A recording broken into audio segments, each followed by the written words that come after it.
tardes. Muchas gracias por su presencia aquí en esta nueva sesión de las conversaciones de San Esteban, en este curso en el que lo estamos dedicando a las reformas necesarias para una sociedad en cambio. Después de la pausa de las Navidades retomamos las conversaciones y esta tarde está con nosotros alguien muy conocido en la ciudad de Salamanca, como es don Enrique Cabero, al que le agradecemos su presencia esta tarde entre nosotros. Él va a dirigir el pensamiento, la reflexión, la conversación y el diálogo de esta tarde con el tema cambios sociales y reformas necesarias para un mundo más justo. Don Enrique Cabero, que actualmente es el presidente del Consejo Económico y Social de Castilla y León, creo que tiene una perspectiva muy adecuada para introducirnos en este tema, para hacernos pensar y dialogar sobre ello. Es suficientemente conocido en nuestra ciudad, pero por recordar algunas de sus actividades, don Enrique Cabero Morán es doctor en Derecho por la Universidad de Salamanca y es también profesor titular de Derecho del Trabajo y de la Seguridad Social en esta universidad.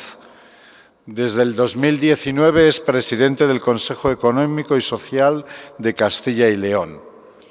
Ha sido vicerrector de la Universidad de Salamanca en 2 periodos, de 1994 al 2000 y del 2017 al 2019. Es director del Departamento del Derecho de Trabajo y Trabajo Social del 2008 al 2016, director del Máster Universitario en Gestión de Riesgos Laborales desde 1997 a 2015 y es director de la Cátedra de Castilla y León de Prevención de Riesgos Laborales desde 2008 a 2019. Es también árbitro del Servicio de Relaciones Laborales de Castilla y León. Y en la ciudad todos le recordamos porque fue coordinador general del Consorcio Salamanca 2002, que fue la entidad encargada de la organización de Salamanca 2002, Ciudad Europea de la Cultura, que desarrolló con tanto éxito en esta ciudad. Es autor de más de 70 publicaciones sobre derecho del trabajo y de la seguridad social y ha participado como investigador en 9 proyectos financiados. Coordina también la sección de legislación de la revista Trabajo y Derecho, nueva revista de actualidad y relaciones laborales, e interviene con mucha frecuencia como ponente y conferenciante, invitado en congresos, seminarios, jornadas y cursos. Pues muchas gracias, don Enrique. Yo creo que si alguien en esta ciudad representa el diálogo, la conversación, la escucha, es don Enrique Cabero. Y además tiene pues unos amplios conocimientos, como seguro que lo va a demostrar en esta tarde, pues de la situación actual de nuestro mundo, de los desafíos también que tenemos como humanidad para crecer en sociedades más justas y en sociedades en donde convivamos mejor. Pues muchas gracias, don Enrique. Muchas gracias a usted, don Ricardo, por la invitación. Quiero agradecérselo también a Enrique Valdeón y a Félix Torres, coordinadores junto con usted de estas magníficas conversaciones de San Esteban, todo un ámbito de prestigio, de referencia imprescindible en nuestra ciudad. Y muchas gracias por invitarme a hablar, además de estos asuntos, en un programa, en un contexto realmente acertado, porque es muy oportuno hablar de los cambios. Se dice en el programa, muy bien contado y editado, de tiempo de cambio, time for change, de la importancia que tiene reflexionar sobre estos asuntos en este momento, en un momento en el que la palabra, quizá que más se utiliza en los análisis, es la de incertidumbre. Hace unos días decía la Real Academia Española y la Fundeu que la palabra del año anterior, del año 2023, había sido, añado yo el adverbio, desgraciadamente, polarización. pero ciertamente desde el punto de vista de los análisis, de las propuestas, es la palabra más empleada. Si ven ustedes artículos, documentos de economistas, sociólogos, juristas, verán que es la incertidumbre. Intentaré también hablar sobre estos extremos. Les agradezco mucho a todos, a todas su presencia aquí esta tarde en este maravilloso espacio. Veo muchas caras amigas, lo cual me satisface enormemente. Muchas gracias. Vamos a hablar de cambios, utilizando además una expresión que en su amable presentación ha utilizado don Ricardo, de cambios hacia una sociedad más justa, hacia un mundo más justo. El concepto de justicia, no voy a hablar de él, naturalmente, puesto que teólogos y filósofos nos vienen intentando ilustrar sobre el alcance de estas palabras desde hace siglos. Es, sin embargo, una palabra que se utiliza también con frecuencia, que se ha recuperado incluso en este proceso de transformación. Intentaré también acercarme a ella. ¿Qué se quiere decir con justicia social, con lo justo en este contexto europeo, español, de Castilla y León, en eso que se ha dado en llamar también la transición justa? ¿Qué significa? Porque son conceptos a veces no fáciles de acotar o de comprender en el contexto en el que nos encontramos. Les decía que esa palabra, la incertidumbre, es la palabra que más se repite en los análisis, los estudios, las prospecciones empresariales. Pero en esa incertidumbre, que es una especie de niebla, encontramos enseguida una realidad de referencia que debemos analizar en profundidad. Y en esa incertidumbre, además, que nos puede asustar, inquietar, lo que sí debemos saber es que es mejor siempre ir acompañado. Por eso verán que voy a utilizar con frecuencia la palabra diálogo social. Sabe mucho Amparo Sanz, antigua directora general de Trabajo y Prevención de Riesgos Laborales de esta comunidad, sobre lo que es el impulso y los resultados del diálogo social. Aquí presente, le agradezco mucho su asistencia. Porque al final, en la niebla, cuando tenemos además incertidumbre, nos gusta ir acompañados. Es difícil orientarse cuando uno va solo. Cuando se va acompañado con personas de confianza, con personas con las que se dialoga, se esté más o menos de acuerdo, pero se puede llegar a puntos en común. Y cuando además lo hacemos desde una perspectiva colectiva y con fines que hemos fijado previamente, podemos orientarnos mejor, superar el banco de niebla y dirigirnos hacia espacios de progreso, de bienestar y, en definitiva, de mayor justicia social. Si me permiten ustedes, me voy a remontar en el análisis al inicio del siglo pasado, del siglo XX. Podríamos empezar antes a hablar de estos asuntos, pero realmente el contexto actual se sitúa ahí. El siglo XX empezó con una dura pandemia también, aquella de la mal llamada gripe española, porque no era tal, esa fue la terminología que se acuñó en algunos ámbitos, y desembocó muy pronto en el inicio de una gran guerra, una guerra como antes nunca se había visto. Desgraciadamente luego se vio otra aún peor, que fue la Segunda Guerra Mundial. Pero la que hoy llamamos Primera Guerra Mundial, la que llamaban la Gran Guerra en los principios del siglo XX, fue una de las guerras más crueles y más duras que había conocido la humanidad a lo largo de toda su historia. Y al finalizar esa guerra, se firma el Tratado de Versalles en 1919 y en ese tratado, entre otras muchas cosas, se anuncia la creación de la Organización Internacional del Trabajo, que sigue existiendo, cada vez con más importancia. Ha cumplido ya su centenario sobradamente, como pueden observar.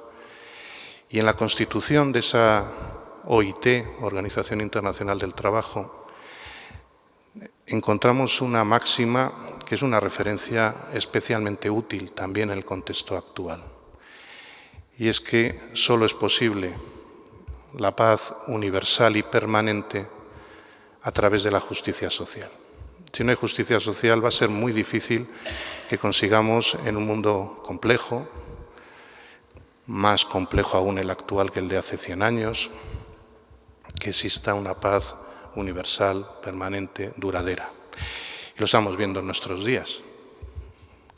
Las guerras siguen estando presentes en nuestro mundo, generando gravísimos daños, consecuencias fatales en las personas, con la muerte, con la tortura, con las personas heridas, las familias y las ciudades destruidas, y en la economía, afectando con carácter general.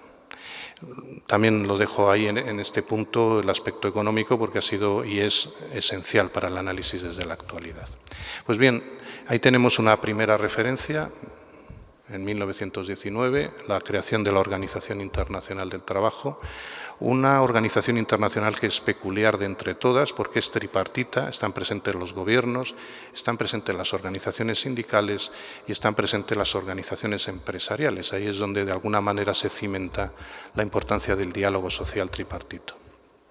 También en 1919 se ve la necesidad de generar una entidad, un organismo de carácter internacional, que fue la Sociedad de las Naciones, el antecedente de lo que es la actual Organización de las Naciones Unidas, para generar una comunidad internacional regida por el derecho, algo que muchos siglos atrás, en este mismo lugar, en este mismo espacio, ya se había argumentado con acierto.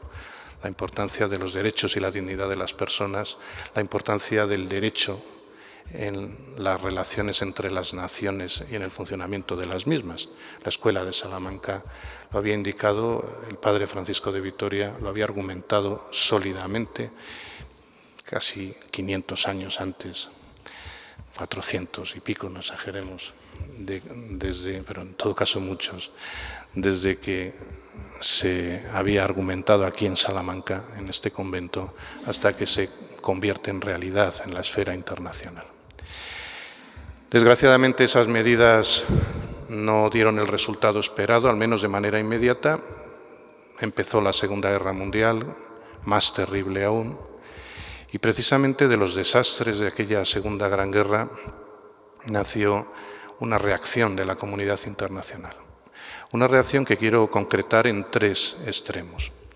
El primero, la aparición de las Naciones Unidas, de la Organización de las Naciones Unidas, con un modelo actualizado, corrigiendo los factores que habían sido menos acertados en el diseño de la Sociedad de las Naciones y que no habían dado el resultado esperado.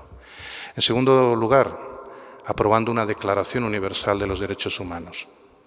Y es ya el 10 de diciembre de 1948, no había pasado mucho desde el fin de las hostilidades bélicas, cuando se aprueba esa Declaración Universal, hoy extendida por todo el planeta, aunque necesita naturalmente de un mayor cumplimiento y también de un mayor seguimiento para los resultados. Y un tercer gran pilar, que no nace en ese momento, pero sí se consolida en ese momento, es el Estado social y democrático de derecho. Las primeras manifestaciones del Estado social y democrático de derecho, que ese es nuestro contexto actual, se producen antes, ya en la Constitución alemana de Weimar de 1919 también, de la misma fecha, se aprueba un modelo de este tipo.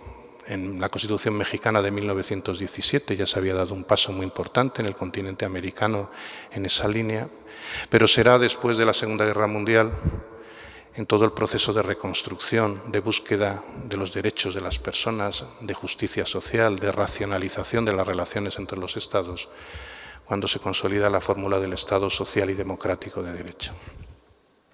Y ahí, con su permiso también, voy a dar otro salto para subrayar la importancia que tiene este modelo, que no es cualquier modelo. El Estado de Derecho es uno de los grandes avances de la humanidad.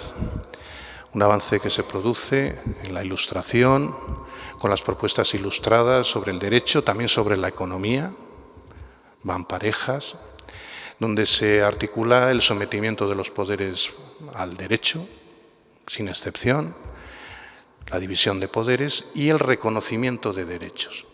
La primera manifestación, la del Estado liberal de derecho, tenía especial interés, seguimos teniendo esos derechos en nuestra Constitución, en reconocer derechos que protegían a las personas frente al poder del Estado. Se venía del Estado absoluto, que no era respetuoso con la dignidad de las personas, ni siquiera con el reconocimiento de su condición de ciudadanos, se hablaba solo de súbditos, Y, por tanto, hay un especial interés en reconocer derechos que suponen una protección para la persona frente al poder, un límite frente al poder del Estado, a los distintos poderes. Son derechos que tienen en su naturaleza la finalidad de impedir que se hagan determinadas conductas, que se produzcan determinadas decisiones por parte de los poderes públicos. Derechos que son fundamentales para los liberales, bueno, por supuesto el derecho a la vida, también el derecho a la propiedad privada, el derecho a la libertad de expresión, a la libertad de prensa, que se llamaba entonces lo que llamamos libertad de publicación, de opinión, de información. También una persona muy vinculada a Salamanca fue clave para el reconocimiento en España, en la Constitución española de 1812, una figura fundamental como es Muñoz Torrero, que fue rector de la Universidad de Salamanca. El padre don Diego Muñoz Torrero fue el que defendió precisamente la incorporación de la libertad de prensa y la supresión de la Inquisición en nuestro país en la Constitución española de 1812. El Estado social y democrático de derecho da un paso más. Fue un gran avance el Estado liberal, pero llegado el inicio del siglo XX y sobre todo después de la Segunda Guerra Mundial, se había quedado insuficiente. Toda la revolución industrial, el nacimiento del movimiento obrero, de la nueva forma de trabajar, que era el intercambio de trabajo por salario entre personas iguales. Se abandona la esclavitud, al menos con carácter general. Desgraciadamente siempre hay ámbitos donde la esclavitud pervivió e incluso aún pervive y hay que combatirla. Naturalmente nadie puede ser propiedad de nadie. El trabajo entre iguales, el contrato de trabajo, el intercambio de trabajo por salario, la regulación de los derechos laborales, la aparición del propio derecho del trabajo, que es la rama más joven del ordenamiento jurídico, que se consolida en unos países antes, en otros después, en el caso español muy a principios del siglo XX, han generado una sociedad nueva. La economía es distinta de la del antiguo régimen, las relaciones laborales también lo son, que son la base del sistema económico productivo. Y ese cambio en la sociedad se traduce también en el cambio en el modelo de Estado. Junto con los derechos que procedían del Estado liberal, surgen otros. Derechos que tienen una finalidad distinta pero complementaria de los anteriores. Son derechos que exigen a los poderes públicos que intervengan, a diferencia de los anteriores, que se habían creado para proteger a la persona frente al poder del Estado o incluso a los abusos de otras personas. Aparecen derechos que van a exigir a los poderes públicos su intervención para garantizar su ejercicio. Es lo que nuestra Constitución, la Constitución moderna, que yo defiendo a ultranza, con independencia de que siempre se pueda mejorar con reformas en los términos previstos en la propia Constitución, naturalmente, nuestra Constitución recoge en un artículo que siempre recomiendo su relectura, que es el artículo 9.2. El artículo 9, apartado 2 de la Constitución española vigente, de 1978, aparece la esencia de lo que es el Estado social y democrático de derecho. Cuando introduce un mandato muy importante a los poderes públicos de remover los obstáculos que impidan que el ejercicio de los derechos reconocidos constitucional y legalmente sean reales y efectivos. Que la libertad, la igualdad sea real y efectiva. Que toda persona pueda ejercerla, porque si solo se limita el Estado a reconocer derechos sabiendo que no se pueden ejercer, no sirven. Derechos como los derivados de la salud, como sería posible si no hubiera intervención de los poderes públicos, que hubiera un sistema sanitario amplio, público, la educación, que se va a analizar también próximamente en estas conversaciones, cómo sería posible que existiera un sistema educativo general, universal, si no hubiera intervención de los poderes públicos, los servicios sociales, todo el sistema de servicios sociales, el sistema de seguridad social, por poner algunos de los pilares básicos de este modelo al que se ha sumado más recientemente el sistema de promoción de la autonomía personal y protección de la dependencia, la situación de dependencia. Todos esos pilares requieren la acción de los poderes públicos. Son derechos, por tanto, que exigen que exista un sistema fiscal progresivo, un sistema tributario progresivo, que exista una financiación pública de servicios y que haya una intervención en favor de la igualdad efectiva, porque cualquier persona, sea cual sea su origen familiar, su renta, su situación, sean cuales sean sus peculiaridades, dentro de la igualdad efectiva, deben poder ejercer los derechos que tienen reconocidos porque emanan de su dignidad como personas. El valor de la dignidad de la persona, que también está en el punto de partida de los derechos fundamentales y libertades públicas en el artículo 10 de nuestra Constitución y en la propia Declaración Universal, y sobre el que tanto se debatió y estudió también en estos muros, la dignidad de la persona como sujeto de derechos en el contexto de una comunidad. Este supone un gran salto histórico. En mi opinión, es el sistema mejor terminado de los que se han puesto en marcha en la historia de la humanidad, el Estado social y democrático de derecho. Es verdad que hay discursos en la actualidad de muy distinta índole que lo ponen en cuestión, pero no he encontrado todavía ninguna fórmula, ninguna propuesta que ofrezca un modelo para sustituir este, que nos ofrezca un modelo diciendo este es mejor que el Estado social y democrático de derecho. Prueben ustedes a buscarlo en la literatura jurídica, politológica, histórica, sociológica, económica, etc. No lo van a encontrar porque no hemos sido capaces todavía como humanidad de generar un modelo que se adecúe más a nuestras características como persona, a nuestra dignidad, a nuestros derechos. Es el instrumento que mejor puede, a través del criterio de distribución racional de la renta, de atención de las singularidades, el que mejor puede atender la libertad y la igualdad reales y efectivas, como dice nuestro artículo 9.2. Sin embargo, evidentemente no es perfecto. Es un sistema que debe ser actualizado, que debe ser mejorado, que debe ser, incluso, si me permiten el verbo, debe ser mimado, porque en tanto no descubramos o definamos uno mejor, todas las referencias nos llevan a modelos del pasado que no han funcionado bien, o que han generado grandes problemas, incluso algunos que han desembocado en guerras mundiales. El contexto actual, y aquí, si me permiten, doy otro salto precisamente en los términos que decía don Ricardo antes. Estamos en un modelo, en una situación, de transformaciones en muchos ámbitos. No son transformaciones que percibamos nosotros psicológicamente, como se decía, por el cambio de milenio o incluso por el cambio de siglo. No son transformaciones reales.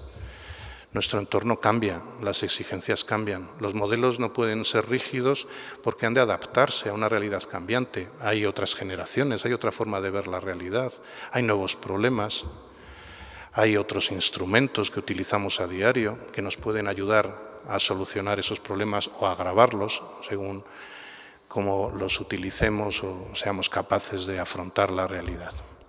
Claro, en la situación actual ha habido un cambio muy importante desde el punto de vista geoestratégico.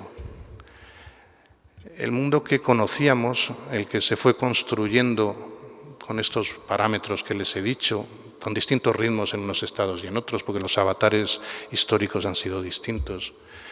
Ese mundo surgió precisamente con la finalización de la Segunda Guerra Mundial. Aún se ve en el diseño de Naciones Unidas la Segunda Guerra Mundial. Miren ustedes quienes tienen veto en el Consejo de Seguridad. Bueno, se añadió China posteriormente, pero son las potencias vencedoras de la Segunda Guerra Mundial. Es decir, que hay un orden que surge ahí, un orden que pasa a estar presidido por una relación bilateral entre los Estados Unidos de América y la Unión de Repúblicas Socialistas Soviéticas, que son en gran medida las que vencen en el contexto mundial después de la Segunda Guerra Mundial. Un modelo de bloques, un modelo que acaba generando la Guerra Fría, que hoy intentamos simbolizar normalmente en el muro de Berlín como referencia, que acaba cayendo en el 89 y ahí se empieza a ver un mundo distinto. También es verdad que todo este modelo se construye, si lo vemos desde la perspectiva económico-productiva, del comercio, de la tecnología, en un mundo muy desigual. La mayor parte de las empresas multinacionales con capacidad de innovación, de investigación, de creación tecnológica, están en muy pocos estados que son las superpotencias antes citadas y otros estados europeos. Por tanto, hay muchos otros que se dedican a suministrar materias primas, a ser sometidos a ese sistema. Hay una especie de neocolonialismo, aunque a la vez, paradójicamente, se produce la descolonización de África, sobre todo de algunas zonas de Asia. Por tanto, también hay un cambio muy grande. Si ven ustedes, se ha ido construyendo una nueva comunidad internacional, con más estados que nunca, con un reparto de la inversión y de la tecnología como nunca antes se ha producido, y eso ha desembocado también en lo que se ha dado en llamar las potencias emergentes en la economía, fundamentalmente lideradas por la República Popular China. Si se fijan ahora, el diagrama estratégico planetario ya no es como era después de la Segunda Guerra Mundial. Desapareció la Unión de Repúblicas Socialistas Soviéticas, la Federación Rusa sigue siendo un Estado importante, con muchos recelos respecto de Occidente, incluso capaz de atacar a una antigua república soviética como es Ucrania. Desgraciadamente estamos en esa situación, de una situación de invasión claramente ilegal y cruel. Y en ese contexto hay un gran actor económico de gran influencia política e internacional, que es China. Ha cambiado, por tanto, también la configuración internacional de los equilibrios. Hubo un intento de multilateralismo que se ha ido rompiendo, quebrando, disminuyendo, y por tanto hemos pasado a un modelo internacional, geoestratégico, distinto del que dio origen a este sistema que hoy tenemos. Y eso también está generando inquietudes e incertidumbres, porque no sabemos, está todavía en fase dinámica, ¿a dónde nos va a conducir? Hay incluso tensiones ya evidentes en el mundo político internacional entre Estados Unidos y China. No hace tantos años, y ustedes lo recordarán bien, se estaba intentando recuperar las relaciones con aquellas negociaciones que se llamaron coloquialmente las negociaciones del juego de ping-pong, si recuerdan ustedes, entre Estados Unidos y China. Ahora la relación es completamente distinta. Hay un equilibrio de juegos políticos y estratégicos muy diferentes e incluso un planteamiento político y jurídico muy distinto también. Esta creencia en el Estado social y democrático de derecho, en la democracia y el derecho, por tanto, no es generalizada en el bloque que protagoniza la República Popular China, que considera que son creaciones occidentales que no tienen por qué ser impuestas o trasladadas miméticamente a un ámbito que consideran que es distinto en su origen político, ideológico, incluso religioso. Por tanto, hay ahora mismo una sombra en lo que es el sistema de Estado social y democrático de derecho que a mí personalmente me preocupa, esta nueva situación geoestratégica del planeta, también desde el punto de vista económico. Por otro lado, desde el punto de vista del propio diseño del sistema, se plantean también nuevas transformaciones. Por eso se dice que el Estado social y democrático debe evolucionar. Hay distintas posiciones de cómo entenderlo, una posición neoliberal, así llamada, que surge sobre todo del estudio de la economía, de la privatización, de la financiación y presencia del Estado menor, un planteamiento socialdemócrata, al menos así llamado, porque los dos términos, como saben ustedes, cada vez se emplean menos, que pretende que pueda haber una mayor intervención, una mayor presencia de lo público en la satisfacción de esos derechos que se constitucionalizan entonces. Y hay una tercera característica que también nos lleva a una situación muy distinta del contexto de la finalización de la Segunda Guerra Mundial, que son las transformaciones tanto tecnológica como ecológica o ambiental. La tecnología ha avanzado más que nunca también a lo largo de toda la historia de la humanidad. En este espacio corto de tiempo, la velocidad en la innovación, la incorporación de nuevas tecnologías, nuevos instrumentos, realmente sorprende. Nunca se había producido a esa velocidad un conjunto de avances técnicos, tecnológicos, vinculados a la digitalización, decimos resumiendo, con una palabra muchos aspectos distintos, entre el que se encuentra incluso una de las materias en debate en la actualidad, incluso desde la perspectiva jurídica, como es la inteligencia artificial. Recientemente la Unión Europea ha dado el paso de aprobar la primera ley a nivel internacional en esta materia. Pero no solo en el campo de la digitalización, sino de otras ciencias, del conocimiento científico, de la transformación de la realidad, de la forma de producir, de la forma de trabajar, de los productos que hoy día compramos, utilizamos a diario incluso, de manera cotidiana. No hace tantos años ni siquiera existían.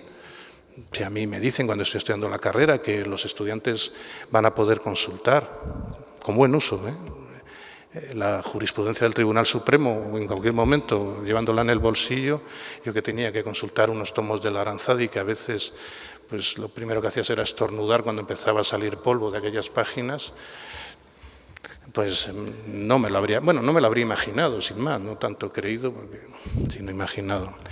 Y esto no ha pasado tanto tiempo. Yo parezco mayor, pero en lo que es la historia de la humanidad es poco el tiempo. Por tanto, la velocidad es muy grande y cada vez más. Esa transformación digital nos está llevando a plantearnos muchas cosas.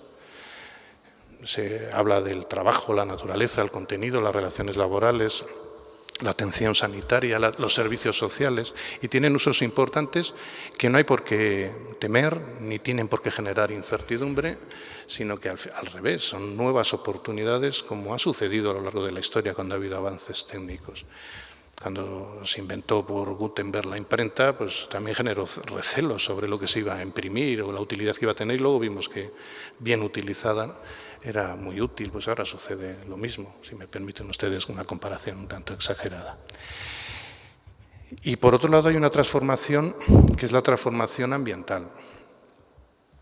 Precisamente todo este proceso de revolución industrial, que empezó con más fuerza en el siglo XIX, de una especie de idea de que todo era inagotable, interminable, que siempre hay materias para construir nuevas cosas, que siempre hay energía para construirlas, que el planeta era interminable, pues hizo que se entrara en una especie de fiebre que la realidad nos ha ido explicando que no era tal, que todo tiene límites, naturalmente, y que el planeta es prácticamente perfecto. Ahí está la creación, debemos ser muy respetuosos con la creación, porque el planeta sí que sabe, si me permiten ustedes esta expresión, sí que sabe lo que hace, cuáles son sus leyes, cómo funciona. El planeta recicla, por ejemplo, y vuelve a utilizar sus materiales. Bueno, se ve que había una buena mente cuando se creó el planeta, que sabía lo que hacía. Nosotros nos hemos creído que quizá éramos dioses también y que podíamos crear, pero no ha sido el resultado el mismo. Y ahora nos hemos dado cuenta y la realidad nos ha puesto en nuestro sitio, ¿no? Resulta que no éramos dioses, algo que debíamos haber sabido desde el principio, ¿no? Y claro, esa transformación del medio ambiente o de la forma de utilizar el medio ambiente está marcando también toda la línea económica, social y política de nuestra realidad. No podemos seguir utilizando los combustibles fósiles como lo hacíamos, porque el resultado está científicamente comprobado. Pero ya no necesitamos ni siquiera que nos lo digan los grandes científicos, lo notamos nosotros en la salud, lo notamos en la forma de vida, en el clima. Tampoco es posible utilizar las materias primas como si no se fueran a acabar nunca, y comprar y tirar y cambiar el consumo por el consumismo y generar sistemas que no sean sostenibles. Y ahí aparece otra de las grandes palabras que utilizamos en España como sostenibilidad. Normalmente en el español de América hablan también de sustentabilidad, aunque no es exactamente lo mismo, pero se suelen utilizar como sinónimas. La sostenibilidad del sistema es uno de los grandes retos que se nos plantea en la actualidad. No solo es un sistema tecnológico, digital, tenemos nuevas herramientas que debemos utilizar bien, sino que es un sistema insostenible el que teníamos. Insostenible porque se basaba, por un lado, en la injusticia social, se basaba en la explotación de algunos países, los menos, de las riquezas naturales de los más, que además no veían en su forma de vida, en su riqueza, en su esperanza de vida, no veían reflejada ninguna ventaja. Pero insostenible técnica y científicamente, porque lo que no se puede mantener Lo que no se puede sostener no tiene futuro, hay que acometer una reforma, hay que plantearlo de otra manera y no hay nada que sea ilimitado, salvo el conocimiento o el amor, que lo pueden ser, y la fe. Pero los medios materiales no lo son, no son ilimitados. Si se utilizan mal, si se malgastan, si compramos materias primas, las utilizamos una vez y las tiramos en vez de reciclarlas. Hay ahora mismo empresas en España que aspiran, por ejemplo, en el ámbito del aluminio, a utilizar una y otra vez el aluminio sin necesidad de importar más materias primas, con el material que ya se ha comprado una vez, volverlo a utilizar, y así con otros materiales. Por tanto, una vez más, quizá con más fuerza que nunca, dos palabras que tienen la misma raíz etimológica se han dado la mano, o se tienen que dar la mano plenamente. En los sectores más avanzados ya se han dado la mano, que es la economía y la ecología. Dos palabras que tienen el mismo origen etimológico, oikos en griego, casa. Economía son las normas de administración de la casa, ecología es el conocimiento de la casa. Economía y ecología no podían ir aparte, porque nos lleva a un modelo, y lo sabemos bien, insostenible. Y necesitamos la sostenibilidad para que haya más personas viviendo mejor, para que haya mejor distribución de la renta, más desarrollo en todo el planeta. Que esto se nos había olvidado también en esa fase cuando se pone en marcha el Estado Social y Democrático de Derecho. Los derechos humanos, el derecho internacional, el Estado de Derecho debe ser para todo el planeta. Porque no es una creación occidental, como dicen algunos, es una creación que nace de la racionalidad y de la naturaleza humana. No es una creación occidental que las personas tengan dignidad. ¿Cómo va a ser una creación occidental? Y oriental. La dignidad de las personas se puede negar desde una perspectiva cultural. Si se niega, es de manera artificiosa y seguro que injusta. Bueno, este es el contexto jurídico, normativo y los grandes retos actuales. ¿Y cómo se puede dar respuesta a todo esto? ¿Qué cambios se pueden hacer? Bueno, verán que he dejado para el final uno de los grandes cambios que se han dado desde que empezó el Estado Social y Democrático de Derecho a nivel mundial, que a nosotros nos ha afectado mucho, para bien, que es la aparición de la Unión Europea. La creación primero de las comunidades europeas, hasta convertirse después en la Unión Europea, es uno de los grandes avances, de las grandes creaciones culturales de la humanidad. Ser capaces de compartir soberanía. La Unión Europea no es un organismo internacional, no es como la ONU, es un ámbito supranacional. Parte de las competencias que antes ejercía el Parlamento en España o en otros países, el Gobierno en España o en otros países, los tribunales de justicia en España o en otros países, son ejercidos ahora por esas instituciones que no son de fuera, que son de todos. Es una institución, una entidad supranacional, regida por el derecho, que ejerce soberanía que antes era de los Estados y hemos decidido compartirla para vivir mejor, para dejarnos de matar. Si analizamos la historia de Europa, es terrible. Es que parece que no teníamos más tiempo que para matarnos unos a otros, cuando precisamente buena parte de la creación cultural, científica y técnica procedía de aquí, procedía y procede de Europa. Esa magnífica idea de decir vamos a compartir en vez de vamos a luchar, pues ha sido muy positiva y es uno de los grandes ejemplos que puede tener el mundo. Cómo se puede abandonar el conflicto bélico, cómo se puede conseguir concordia y paz compartiendo. Y se comparte, claro que se comparte. Y obras públicas que tenemos en esta misma ciudad se han financiado con aportaciones de ciudadanos de otros estados de la Unión, que lo han hecho con gusto, porque era importante compartir, porque era importante tener el mismo nivel de renta, o al menos parecido, porque era importante unir esfuerzos para el progreso, el desarrollo, los derechos de las personas. Y se hizo la ampliación hacia el este de Europa, que había estado sometido a la órbita soviética, con dificultades y que seguimos viendo, porque nunca ha sido tan fácil. Todavía tenemos cierta herencia de lo que fue el Imperio Romano de Oriente y de Occidente, que ahí nos ha quedado, pero que lo vamos superando, lo vamos superando. Y este ejemplo de la Unión Europea, que les he puesto para el final, cómo nos puede beneficiar también con carácter general, cómo podemos utilizarlo. Es fundamental, en primer lugar, que se abandone la guerra, la imposición de unos estados a otros como instrumento de relaciones internacionales. Aquí también, y vuelvo a la cita, en este edificio también se dijo, no tiene sentido en el siglo XXI la guerra, no tiene sentido el sometimiento de unos estados, de unos pueblos a otros. Hemos avanzado mucho, cultural y políticamente. ¿Por qué no seguimos avanzando en ese sentido? No es posible que la guerra se convierta en un elemento estratégico, incluso de generación de actividad económica. No es posible. Eso tenemos que asumirlo como convicción plena. Yo creo que sí se ha asumido, con algunas limitaciones e incumplimientos claros, que la guerra está sometida al derecho, aunque seguimos viendo guerras ilegales y comportamientos que suponen, desde mi punto de vista, crímenes contra la humanidad. Y se creó en su momento el Tribunal Penal Internacional precisamente para perseguir y juzgar ese tipo de comportamientos. Pero ese debe ser uno de los grandes objetivos, conseguir la paz, conseguir que la guerra se abandone, conseguir la solución de conflictos a través del derecho, de la cooperación, de compartir objetivos. Porque al final nos necesitamos los distintos estados para seguir en esta fase de transformación, de mejora.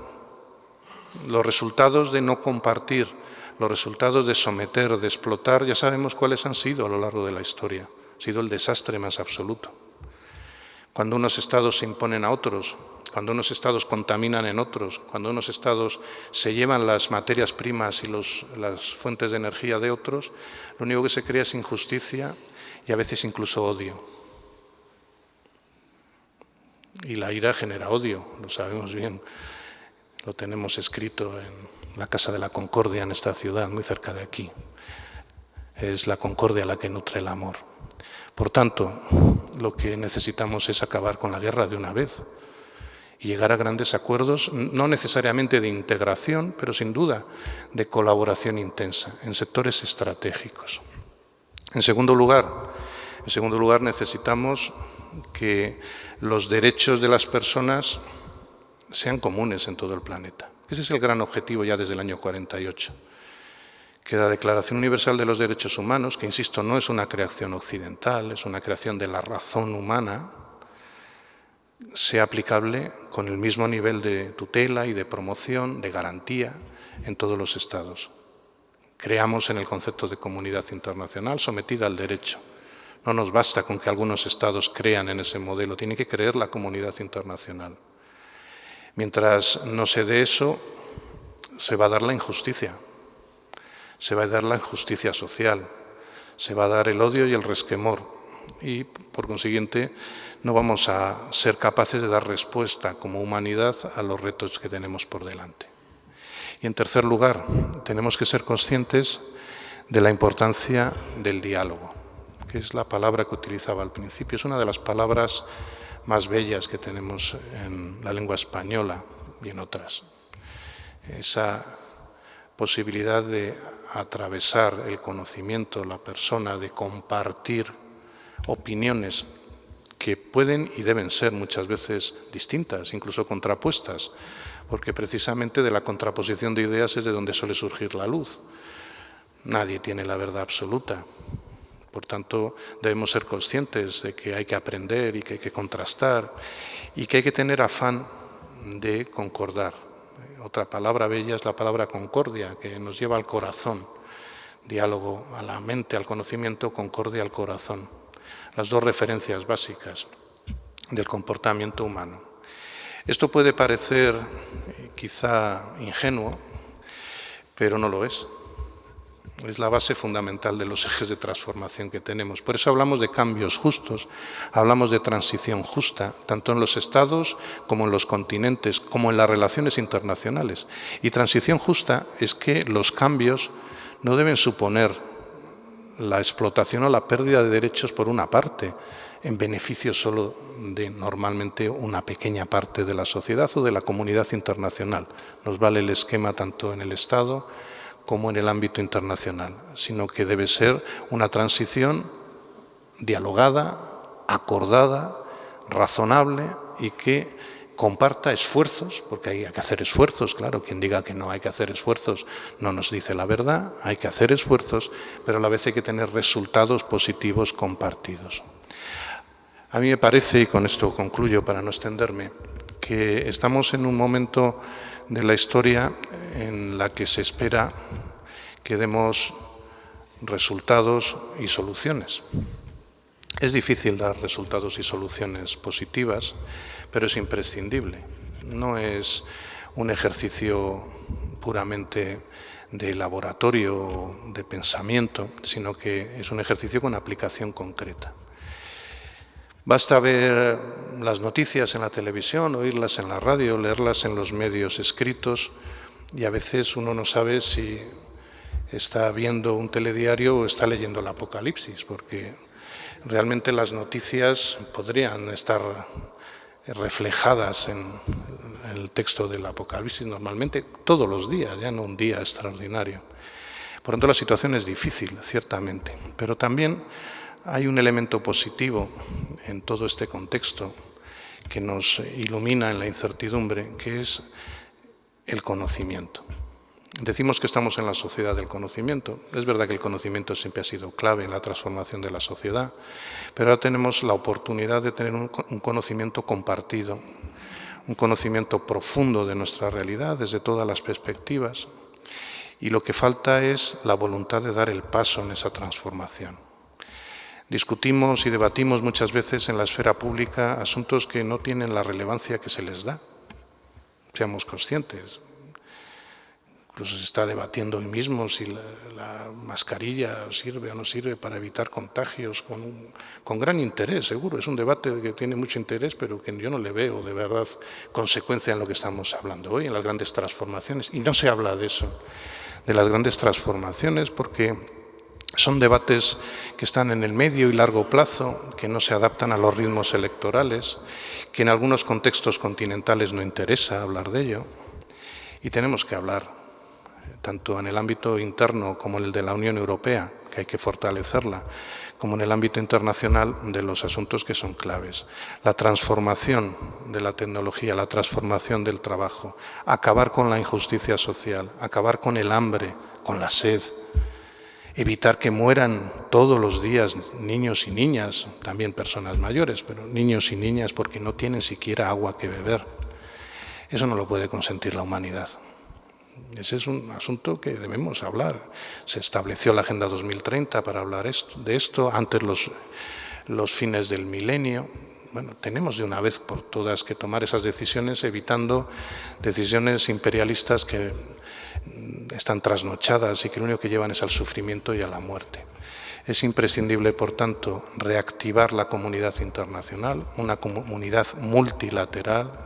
Es imprescindible extender el modelo de derechos humanos a todo el planeta y es imprescindible, y con esto termino, que seamos capaces de dialogar y acordar desde la discrepancia, desde la pluralidad, desde la libertad, desde la igualdad y desde la democracia, pero dialogar y acordar.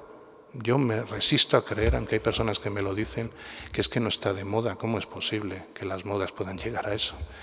Dialogar, acordar, volver a dialogar, volver a acordar, también discutir para construir esas nuevas salidas es una obligación que tenemos todos y que tienen todas las organizaciones políticas, sindicales, empresariales y sociales, tanto en Castilla y León como en España, como en Europa, como en todo el mundo. Muchas gracias.